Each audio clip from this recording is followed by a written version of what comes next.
Radcliffe समिति किस लिए नियुक्त की गई थी? भैया रेडक्लिफ तो जानते ही हो, एक तो नाम सुनना है, सर रेडक्लिफ। ये इतना बदतमीज व्यक्ति था, समझना मैं इसको ऐसा नाम क्यों दे रहा हूं। ये 1947 में माउंटबेटन के द्वारा बुलाया गया। अब बात समझना, था तो ये अर्थशास्त्र का टीचर, इकोनॉमिक्स का टीचर, और भारत में भारत पाकिस्तान विभाजित कर दिया इसने आके, अरे मैप पे इसने मार्कर खींच दिया और अपनी मर्जी से भारत पाकिस्तान नाम के दो देश बना दिए, और भारत और पाकिस्तान के बीच की सीमा रेखा को क्या कहते हैं? Radcliffe line. जबकि एक अर्थशास्त्री था ये, इसका कोई लेना देना नहीं था ज्योग्राफी से, फिर भी भारत और पाकिस्तान का विवाद इस व्यक्ति की देन है, रेडक्लिफ। क्लियर हो गया? तो अब मुझे बताओ क्या हुआ इसके, बताइए इसका जवाब क्या आएगा? भारत और पाकिस्तान के बीच सीमाओं को निर्धारित करने के लिए रेडक्लिफ। समझ में आया? आगे लिखिएगा क्वेश्चन नंबर नेक्स्ट है आपकी स्क्रीन पर। निम्नलिखित घटनाओं का सही अनुक्रम क्या है? फिर अनुक्रम घटना पूछ लिया, तो घटना का अनुक्रम क्या बताएंगे? सीक्वेंस पूछ रहा, पहले कौन सी हुई, उसके बाद कौन सी हुई, उसके बाद कौन सी हुई? चंपारण या बारदोली या नागपुर सत्याग्रह। ठीक, चंपारण तो आप सबको पता है 1917 में हुआ। कब हुआ? 1917 में। बारदोली कब हुआ? 1918 में, याद है ना? तो पहले कौन आया? चंपारण, मतलब पहले 3, फिर आएगा 4। पहले तो चंपारण आएगा, ठीक है, और उसके बाद क्या आएगा? नागपुर सत्याग्रह, उसके बाद क्या आएगा? बारदोली, और उसके बाद क्या आएगा? राजकोट। तो इसका ऑप्शन नंबर ये लगा लीजिएगा। नेक्स्ट है, फिर ये मैचिंग करा रहा है, अगस्त घोषणा। अगस्त घोषणा किसने? अगस्त घोषणा हुई 1917 में। कब हुई स्टूडेंट? 1917 में। क्या था ये अगस्त घोषणा में? ये हुआ था कि ठीक है भैया, एनी बेसेंट और बाल गंगाधर तिलक, आप दोनों होम रूल लीग आंदोलन चला रहे हो, और होम रूल का मतलब है घर का शासन घर वालों के हाथों में। हमने मान लिया, हम तुम्हारी डिमांड को मान रहे हैं, आप इस आंदोलन को खत्म कर दो। और भैया ये अगस्त घोषणा किसने करी थी? अगस्त घोषणा करने वाले व्यक्ति का नाम था मॉन्टेग्यू, मॉन्टेग्यू डिक्लेरेशन। तो अब ये याद रखो, ये तो ये सीक्वेंस बन गया। ए का सेकंड देखो कहां है, ए का सेकंड केवल यही है, तो इसका ऑप्शन आंख बंद करके बी आ गया। क्लियर हो गया? वैसे आगे भी देख लो, बी अगस्त प्रस्ताव। अगस्त प्रस्ताव क्या आएगा? जल्दी बी का जल्दी बताइए ऑप्शन। अगस्त प्रस्ताव और अगस्त संकल्प और प्रत्यक्ष कार्यवाही। बड़ा अच्छा सवाल बन गया ये तो सारे एक जैसे हो गए। अब थोड़ा सा इसमें दिमाग लगाना पड़ेगा, तो वापस पढ़ो इसे, वापस पढ़ो भाई। अगस्त घोषणा और अगस्त प्रस्ताव और अगस्त संकल्प और प्रत्यक्ष कार्यवाही। प्रत्यक्ष कार्यवाही का तो याद रखो, क्या नाम था? मोहम्मद अली जिन्ना ने 1940 में प्रत्यक्ष कार्यवाही की बात करी। तो डी का 4, डी का थर्ड कहां पर है? तो पहला ऑप्शन हो गया, ठीक है। तो इसका ऑप्शन नंबर बनेगा ए, ये ऑप्शन बनेगा। मैचिंग कर लो इसको, ठीक है भैया। तो आपके सामने है, बड़ा अच्छा सवाल है, मैचिंग करके इसको कनेक्ट कीजिए। निम्न में से किस आंदोलन में सरदार वल्लभ भाई पटेल ने मुख्य भूमिका निभाई थी? बारदोली सत्याग्रह। बारदोली सत्याग्रह में ही Vallabh Bhai Patel Statue of Unity, Statue of Unity, एकता का प्रतीक 182 मीटर ऊंचा है स्टैच्यू ऑफ यूनिटी, ठीक है, एकता, क्योंकि यही वो व्यक्ति थे जिन्होंने हिंदुस्तान की रियासतों को इकट्ठा कर दिया था। क्लियर है? नहीं तो भारत के अंदर 562 राजा थे, और ये वो साहसी व्यक्ति हैं जिन्होंने सबको एक ही रास्ते पे लेके आ गए थे। दो ही जवाब दिए थे, या तो हो जाओ पाकिस्तान के या हो जाओ हिंदुस्तान के, और तीसरा नाम ले दिया तो सेट कर दिए जाओगे। ये था इनका वक्तव्य। क्लियर है? तो वल्लभ भाई पटेल को सरदार की उपाधि कहां दी गई थी? बारदोली सत्याग्रह, ठीक है, या खेड़ा सत्याग्रह भी बोला जाता है, ठीक है। तो जवाब क्या आएगा स्टूडेंट आपके सामने? Bardoli Satyagraha. Question number next, निम्नलिखित कथनों में से कौन से भारतीय राष्ट्रीय कांग्रेस के गठन के बारे में सत्य हैं? अब भैया भारतीय राष्ट्रीय कांग्रेस के गठन के बारे में सत्य हैं, तो जवाब बताओ कौन सा सत्य है? आपके सामने स्क्रीन पर है, ठीक है, बताइएगा। बिल्कुल, भारतीय राष्ट्रीय कांग्रेस को, पहला ऑप्शन देखो, भारतीय राष्ट्रीय कांग्रेस का गठन दिसंबर 1885 में कलकत्ता में अरे ये तो गलत हो गया, ठीक है, समझ गए ना? 1885 में बॉम्बे में हुआ था ए.ओ. ह्यूम के द्वारा। सेकंड ऑप्शन पढ़ो, भारतीय राष्ट्रीय कांग्रेस के गठन के संबंध में सुरक्षा वाल्व सिद्धांत विलियम वेडरवन द्वारा लिखित ए.ओ. ह्यूम की जीवनी से प्रकट हुआ। अरे वेल डन, ये तो जवाब है। कांग्रेस का जन्म जो हुआ था ए.ओ. ह्यूम ने किया था, केवल सुरक्षा कवच के तरीके से किया था। कहीं ऐसा ना हो कि 1857 में हिंदुस्तानी फिर हमारी कुटाई करना स्टार्ट कर दें। इसी वजह से अब हिंदुस्तानियों को दावत दो, 3 दिनों का अधिवेशन होगा, और भारतीय लोगों को जब पार्टी मिलेगी तो हमारे बारे में कोई गलत बोलेंगे ही नहीं, तो सेफ्टी वॉल्व की तरीके से हुआ था। इसका ऑप्शन नंबर 3 पढ़िए, एक प्रारंभिक निर्णय यह था कि अध्यक्ष उसी क्षेत्र से होगा जहां वह अधिवेशन होने वाला। ये तो बिल्कुल गलत बात है, ऐसा तो होगा ही नहीं।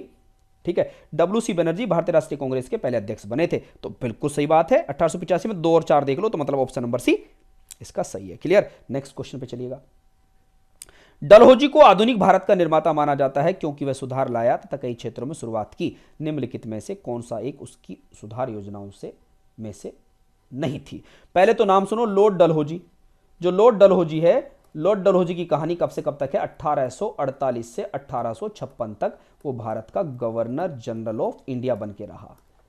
क्लियर है भैया। पब्लिक पीडब्ल्यूडी डिपार्टमेंट भी उसके सामने आया, बिल्कुल सही बात है। रेलवे उसके सामने आया, बिल्कुल साथ। डाक सेवा की शुरुआत उसके सामने काल में हुई है। तो अब इसमें देखिए 31 का बेहतर जवाब क्या आएगा? लोक निर्माण विभाग की स्थापना हुई। तो क्या जवाब देंगे? लोक निर्माण विभाग, सबसे इंपॉर्टेंट पीडब्ल्यूडी यही है। नेक्स्ट सवाल है, निम्नलिखित में से किस एक देसी रियासत के संविधान का प्रारूप महात्मा गांधी द्वारा तैयार किया गया था? देसी रियासत, रियासत का मतलब प्रिंसली स्टेट। भारत में कितनी थी? 562। इनमें से किसका गांधी जी के द्वारा तैयार किया गया था प्रारूप? तो क्या जवाब आएगा इसका? जल्दी बताइए। बड़ौदा। कहां? बड़ौदा। नेक्स्ट क्वेश्चन हमारा स्क्रीन पर आपके, निम्नलिखित में से कौन 1919 ईस्वी में दिल्ली में हुए अखिल भारतीय खिलाफत सम्मेलन का अध्यक्ष चुना गया था? बहुत सुंदर सवाल। कौन?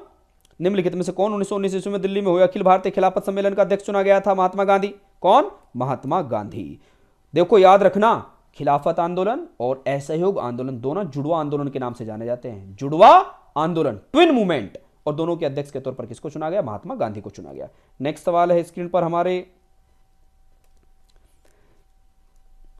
प्रशासनिक अव्यवस्था के आधार पर डलहौजी ने किस राज्य को ब्रिटिश साम्राज्य में मिलवाया था? बहुत बढ़िया है। डलहौजी आप समझ गए, 48 से 46 का समय है। राज्य हड़प नीति थी इसकी, डॉक्ट्रिन ऑफ लैप्स। ठीक, तो अब मुझे बताओ क्या था इसका? अवध। अवध को। क्लियर। नेक्स्ट, अवध का मतलब यूपी। करो या मरो का मंत्र किसने दिया था? आप जानते हो, करो या मरो।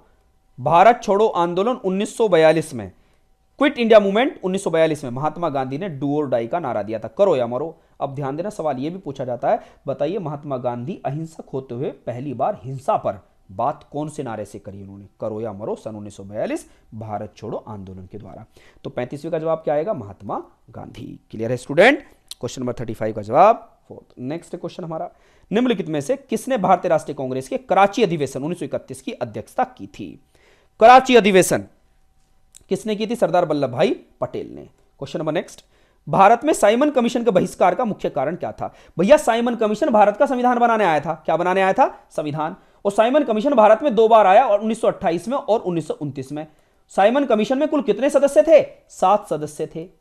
7 में कोई भी भारतीय नहीं था, इंडियन कोई भी नहीं था। और हमारा उद्देश्य क्या था? अगर भारत का संविधान बनाना है तो भारत के लोगों को इसमें रखना ही होगा। ठीक है, यह हमारा मुख्य कारण था। तो बताइए 37 का जवाब क्या आएगा? 20 सभी सदस्य अंग्रेज थे। इसी वजह से साइमन कमीशन का विरोध किया, और विरोध में लाहौर में विरोध हुआ, और लाला लाजपत राय ने क्या कहा? गो बैक साइमन, साइमन वापस जा। इसी कारण उन पर लाठीचार्ज हुआ और उनकी हत्या हो गई। नेक्स्ट क्वेश्चन पर चलते हैं। भारत में द्वैध शासन प्रारंभ किया गया था। अगर आपसे कोई सवाल पूछता है, द्वैध शासन की शुरुआत 1919, इसका नाम है इंडियन गवर्नमेंट एक्ट 1919, भारत शासन अधिनियम 1919, या मॉन्टेग्यू चेम्सफोर्ड रिफॉर्म 1919 में भारत में राज्यों में द्वैध शासन शुरू हुआ था। राज्यों में द्वैध शासन। ठीक, नेक्स्ट क्वेश्चन है, मतलब 2 शासन। निम्नलिखित में से कौन थियोसॉफिकल सोसाइटी की गतिविधियों से संबंधित नहीं था? बताओ भैया, कौन नहीं था थियोसॉफिकल सोसाइटी की गतिविधियों से संबंधित? थियोसॉफिकल सोसाइटी की स्थापना कहां पर हुई थी? किसने करी थी? ब्लावत्स्की और ओलकोट, ये तो थे। और भैया एनी बेसेंट भी थी। तो कौन नहीं था? एओ ह्यूम नहीं था। इसका जवाब क्या आएगा? एओ ह्यूम, क्योंकि ये तो कांग्रेस की गतिविधियों से संबंधित था। ठीक है, 39 का भी। क्वेश्चन नंबर नेक्स्ट पे चलेगा। निम्नलिखित में से कौन सी एक रचना एनी बेसेंट ने नहीं की थी? कौन सी एक रचना एनी बेसेंट ने नहीं की थी? इंडिया ओल्ड एंड न्यू, इसकी नहीं की थी। क्लियर है, इंडिया ओल्ड एंड न्यू। ठीक, नेक्स्ट क्वेश्चन पे चलिएगा। निम्नलिखित कथनों पर विचार कीजिए। सर तेज बहादुर संप्रभु ने तथा सर मोहम्मद शफी ने प्रथम गोलमेज कॉन्फ्रेंस में भारतीय राष्ट्रीय कांग्रेस के प्रतिनिधि के रूप में भागीदारी की। अच्छा जी। क्वेश्चन नंबर नेक्स्ट है हमारा, महात्मा गांधी ने द्वितीय गोलमेज कॉन्फ्रेंस में भारतीय राष्ट्रीय कांग्रेस के एकमात्र प्रतिनिधि के रूप में भागीदारी करी। पहले तो याद रखो, राउंड टेबल कॉन्फ्रेंस, क्या नाम? Round table conference. गोलमेज सम्मेलन कितने हुए भारत में? भारत में नहीं, इंग्लैंड में। इंग्लैंड में 3 गोलमेज सम्मेलन हुए। कितने? 3 गोलमेज सम्मेलन हुए। प्रथम गोलमेज सम्मेलन, द्वितीय गोलमेज सम्मेलन, तीसरा गोलमेज। कांग्रेस केवल सेकंड में गई, कांग्रेस केवल सेकंड में गई। पहले सवाल का जवाब तो अपने माइंड में ये याद रखो, कांग्रेस केवल सेकंड में गई। तो ऑप्शन नंबर केवल यहां पर महात्मा गांधी केवल किस में गए? दूसरे में गए। ठीक, पहला ये गलत है, कांग्रेस की तरफ से पहले अधिवेशन में कोई नहीं गया। नेक्स्ट, निम्नलिखित कथनों पर विचार कीजिए। तृतीय गोलमेज सम्मेलन के विचार विमर्श की परिणति भारत सरकार अधिनियम 1935 के पारित होने के रूप में हुई। भैया तीनों गोलमेज सम्मेलन का कंक्लूजन, निचोड़ क्या निकला? भारत शासन अधिनियम 1935। क्लियर है? इन तीनों का निचोड़ भारत शासन अधिनियम 1935 निकला, जिसमें कुल अध्याय कितने थे? अध्याय थे 14। आर्टिकल कितने थे भारत शासन अधिनियम में? 321। अनुसूचियां कितनी थी? 10। क्लियर है? तो ये था भारत शासन अधिनियम 1935। तीनों गोलमेज सम्मेलन का परिणाम है ये। तो क्वेश्चन नंबर 42 का जवाब क्या आएगा? ये तो दोनों ही हो गए, एक और दो दूसरे दोनों। क्वेश्चन नंबर नेक्स्ट पे चलिएगा। निम्नलिखित में से कौन इंडियन ट्रेड यूनियन कांग्रेस का 1920 ईस्वी में प्रथम अध्यक्ष बना? इंडियन ट्रेड यूनियन का 1920 ईस्वी में प्रथम अध्यक्ष बना। ये पहले भी हो चुका है सवाल, तो मैंने क्या बताया था इसका जवाब? बताइए, लाला लाजपत राय। ठीक है, next question. Indian national Congress और मुस्लिम लीग के बीच मैत्री काल निम्न में से कौन प्रदर्शित करता है?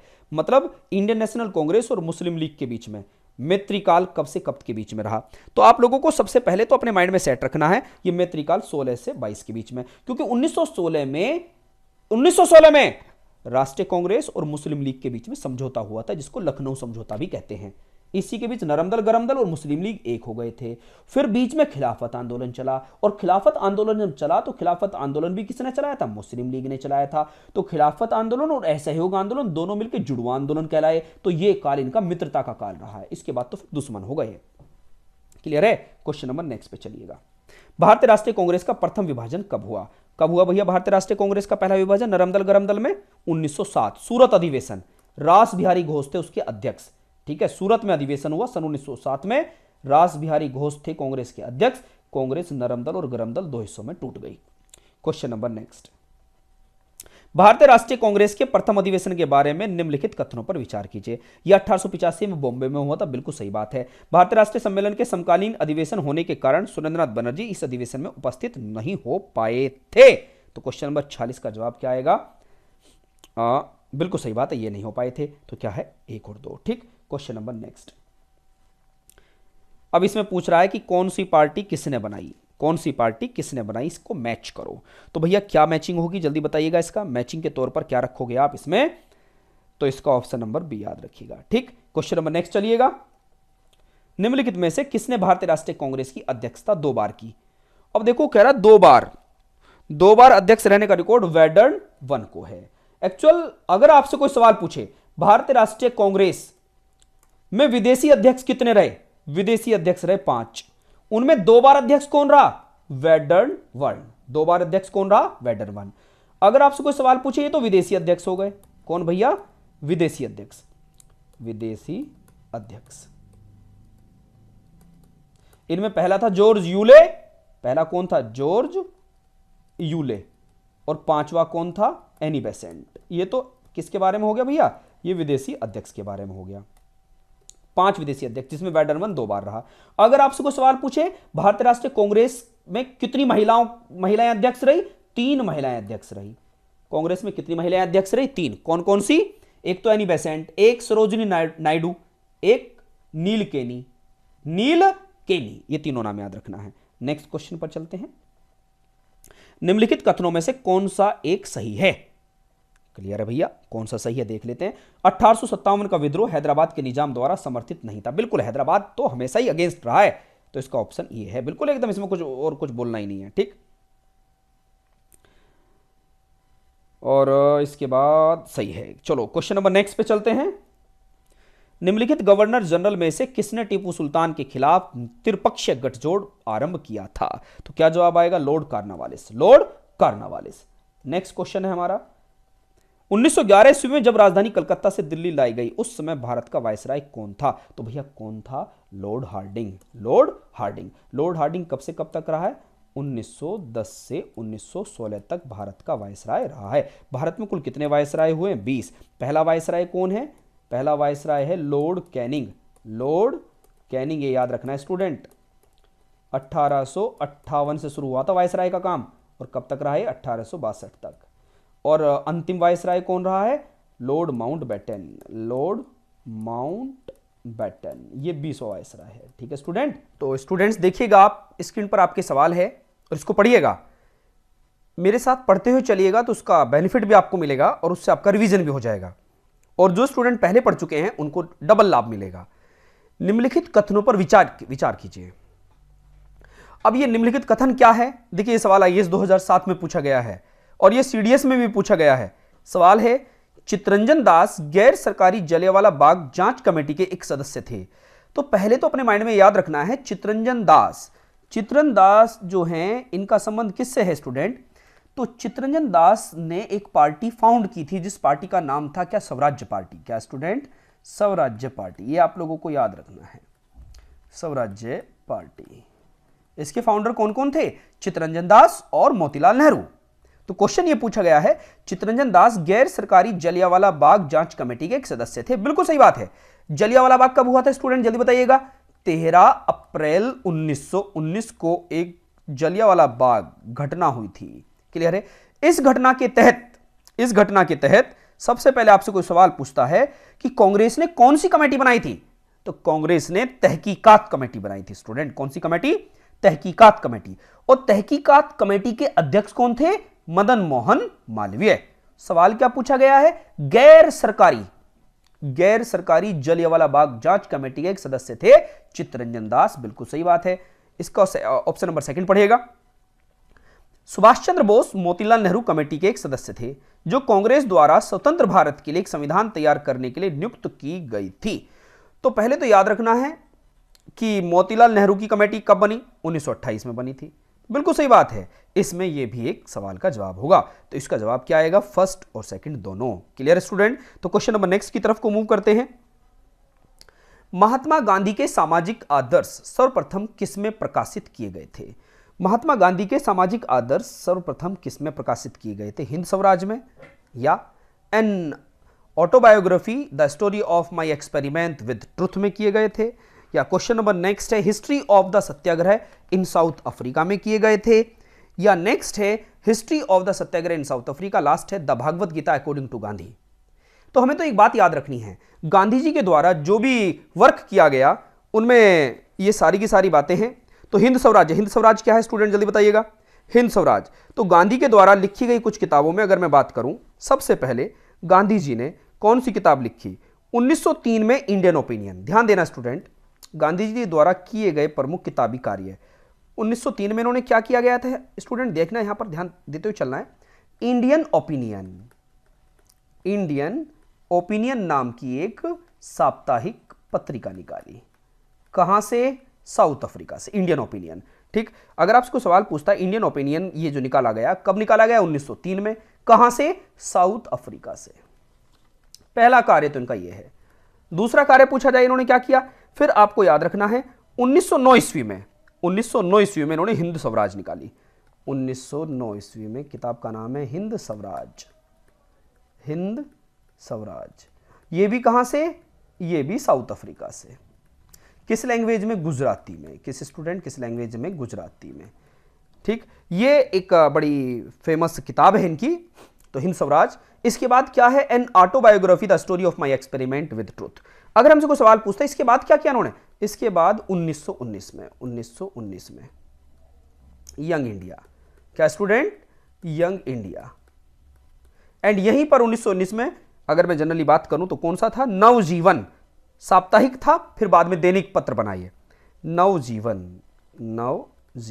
ठीक है स्टूडेंट, तो ये चीजें अगर मैं बात करूं आपसे, यंग इंडिया भी एक साप्ताहिक था। यंग इंडिया क्या था? एक साप्ताहिक था, वीकली, और जो इंग्लिश में था। क्लियर है स्टूडेंट? तो ये आपको याद रखना है। और नवजीवन किस में थी? गुजराती में।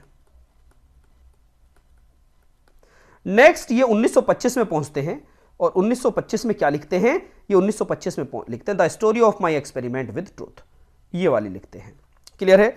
अब इसके बाद 1933 में ध्यान देना स्टूडेंट, गांधी के द्वारा लिखी गई किताबों का एक ये पूरा ग्रंथ है। 1933 में इन्होंने एक पत्र निकाला जिस पत्र का नाम था हरिजन पत्र। कब निकाला इन्होंने? 1933 में निकाला। ठीक है स्टूडेंट, किन लैंग्वेज में निकाला? हिंदी और इंग्लिश दोनों लैंग्वेज में, हिंदी और इंग्लिश दोनों लैंग्वेज में। तो क्वेश्चन है हमारा सामने जो स्क्रीन पर, महात्मा गांधी के सामाजिक आदर्श सर्वप्रथम किस में प्रकाशित किए गए थे? तो आपका जवाब होगा सामाजिक आदर्श उनके हिंद स्वराज में प्रकाशित किए गए थे। किसमें? हिंद स्वराज में किए गए थे, जो गुजराती भाषा में लिखा गया था सन 1909 में। ठीक है स्टूडेंट, तो क्वेश्चन नंबर नेक्स्ट की तरफ को मूव करते हैं। महात्मा गांधी दक्षिण अफ्रीका से भारत किस वर्ष में लौटे? जैसा कि आप सबको पता है, महात्मा गांधी की कहानी शुरू होते ही आपके माइंड में चलता है कि सर जो महात्मा गांधी है, महात्मा गांधी का जन्म 2 अक्टूबर 1869 में हुआ था। क्लियर है? पोरबंदर नामक स्थान पर। कहां पर स्टूडेंट? पोरबंदर नामक स्थान पर। यहां से लेकर 1881 तक इन्होंने स्कूली शिक्षा ग्रहण करी। यहां पर ये गए स्कूल में, और 1881 से 1891 तक ये लंदन में पढ़ के आए। कहां पर पढ़े? ये लंदन में। 1891 से 1893 तक इन्होंने करी वकालत। क्या स्टूडेंट? वकालत। यह हमें ध्यान देना, वकालत करी। और 1893 से ये पहुंच गए साउथ अफ्रीका। 1893 से, अगर आप जनरली बात याद रखोगे, 1894 से 1914 तक ये कहां पर है स्टूडेंट? दक्षिण अफ्रीका, साउथ अफ्रीका।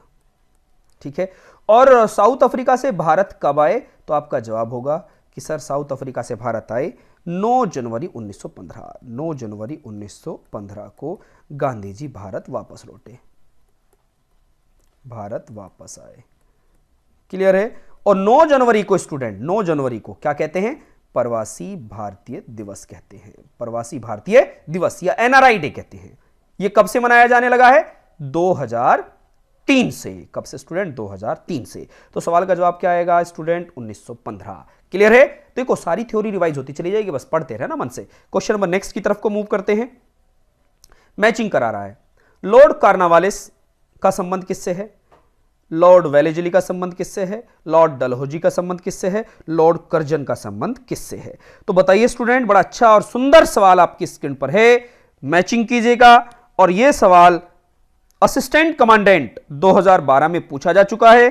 तो जवाब क्या आएगा स्टूडेंट इसका? जल्दी बताइएगा। Well done, good good, keep it up. Lord Cornwallis ने परमानेंट सेटलमेंट, स्थायी बंदोबस्त लागू किया था। कौन सा? स्थायी बंदोबस्त, परमानेंट सेटलमेंट। Okay student. दूसरा ऑप्शन है लॉर्ड वेलेस्ली। लॉर्ड वेलेस्ली किसके लिए फेमस है? सहायक संधि। किसके लिए? सहायक संधि। डलहौजी ने कौन सी नीति अपनाई थी? राज्य हड़प नीति, doctrine of lapse. Doctrine of lapse, राज्य को हड़प नीति, जिसके कारण 1857 की क्रांति हो गई थी। और लॉर्ड कर्जन के समय में क्या हुआ था? बंगाल का विभाजन। बंगाल का विभाजन। तो क्या होगा स्टूडेंट? जवाब क्या आएगा? तो फर्स्ट का क्या हुआ? फर्स्ट का थर्ड, सेकंड का क्या हुआ स्टूडेंट? फोर्थ। तो क्या जवाब आएगा? Third, fourth, second, one. तो इसका जवाब आएगा first option. Okay student, question number next पर चलिएगा। 1919 ईस्वी के भारत शासन अधिनियम की निम्नलिखित में से कौन सी विशेषताएं हैं? अब 1919, भारत शासन 1919 को आप किस नाम से जानते हैं? मॉन्टेग्यू चेम्सफोर्ड सुधार के नाम से भी जानते हैं। किस नाम से स्टूडेंट? मॉन्टेग्यू चेम्सफोर्ड रिफॉर्म या मॉन्टेग्यू चेम्सफोर्ड सुधार के नाम से भी इसको जानते हैं। क्या हुआ था इसमें? प्रांतों में द्वैध शासन लागू किया गया था। प्रांतों में द्वैध शासन लागू किया गया था 1919 में। अगर आपसे कोई सवाल पूछता है ऐसी कौन सी घटना हुई 1919 में जो ज्यादा फेमस हुई, तो आपका जवाब होगा भारत शासन अधिनियम 1919 में प्रांतों में पहली बार द्वैध शासन लागू किया गया था। तो क्या होगा? प्रांतों की कार्यकारिणी सरकार में द्वैध शासन व्यवस्था की गई। तो क्या जवाब आएगा स्टूडेंट? जल्दी बताइएगा। एक तो बिल्कुल ऑप्शन एग्जैक्ट है, तो आएगा ही आएगा। अब एक कहां कहां है? ए, सी और डी। ओहो, ये तो गड़बड़ हो गई। तो बी ऑप्शन पढ़िएगा। मुसलमानों के लिए पृथक सांप्रदायिक निर्वाचक मंडलों की व्यवस्था की गई थी। नहीं, गलत जवाब है, क्योंकि मुसलमानों के लिए पृथक सांप्रदायिक निर्वाचक मंडल तो सन 1909 में कर दिया गया था। याद रखो, मॉर्ले मिंटोल रिफॉर्म। तो सेकंड ऑप्शन तो गलत हो गया। केंद्र द्वारा प्रांतों को विधायिनी शक्ति का हस्तांतरण किया गया। बिल्कुल एग्जैक्टली राइट बात है। तो सी भी जवाब आएगा, केंद्र द्वारा प्रांतों को विधायी शक्तियों का हस्तांतरण किया गया कि ठीक है, आप भी अपने कानूनों के तहत कुछ नियम कायदे कानून ला सकते हो। तो इसका जवाब क्या आएगा? एक और थर्ड सेकंड। ठीक है स्टूडेंट, देखिए थ्योरी के साथ साथ ये लॉजिकल सवाल है, इनको सबको पढ़ते चलना। सारे सवाल बेस्ट हैं। आईएएस 2012 का सवाल आपने अभी किया है। ये क्वेश्चन नंबर नेक्स्ट की तरफ को मूव करिएगा। 1939 ईस्वी में कांग्रेस मंत्रिमंडल ने 7 प्रांतों में त्यागपत्र दे दिया था, क्योंकि 1939 पूछ रहा है, 1939 में कांग्रेस मंत्रिमंडल ने 7 प्रांतों में त्यागपत्र दे दिया था, क्योंकि ऐसा क्या हुआ था? क्योंकि उन दिनों प्रांत कितने थे, पहले तो सवाल यह है। उन दिनों कुल प्रांत थे 11। कितने प्रांत थे स्टूडेंट? कुल 11 प्रांत थे। ठीक, तो अब यहां पर सवाल है, जो सवाल का जवाब आप दे सकते हैं, जल्दी बताइएगा स्टूडेंट, क्या होगा? कांग्रेस अन्य 4 प्रांतों में मंत्रिमंडल नहीं बना पाई थी, गलत बात। कांग्रेस में वाम पक्ष के उदय से मंत्रिमंडल का कार्य करना सकता, अरे ये भी गलत बात है। उनके प्रांतों में बहुत अधिक सांप्रदायिक अशांति थी, गलत बात है। उपरोक्त में से कोई नहीं, इसमें तो यही है, कुछ नहीं है, तो गलत है सवाल। ठीक है, तो इसमें से तीनों ऑप्शन में से कोई ऑप्शन नहीं है। क्वेश्चन नंबर नेक्स्ट की तरफ को मूव करते हैं। कांग्रेस ने प्रथम स्वतंत्रता दिवस मनाने के लिए निम्नलिखित में से कौन सी तिथि निश्चित की थी? कौन सी तिथि निश्चित की थी स्टूडेंट, जल्दी बताइएगा। इन्होंने निश्चित की थी 26 जनवरी 1930। कौन सी तिथि निश्चित की थी? 26 जनवरी 1930। यही वजह है स्टूडेंट, ध्यान देना, यही वजह है कि आगे चलकर 26 जनवरी 1950 को गणतंत्र दिवस मनाया जाने लगा, जबकि जो हमारा संविधान था, संविधान बनके तैयार तो 26 नवंबर को हो गया था। फिर भी हमने 2 महीने का वेट किया। क्यों किया वेट? जिससे कि जो हमने भूतकाल में डिसाइड किया था कि 26 जनवरी 1930 को हम अपना स्वतंत्रता जो दिवस है उसको मनाएंगे, लेकिन हम आजाद कब हो गए थे? 15 अगस्त 1947 को। लेकिन जो हमने डिसाइड किया था 26 जनवरी, वो तो सेलिब्रेट ही नहीं कर पाए। इसी वजह से आगे चलकर 26 जनवरी 1950 को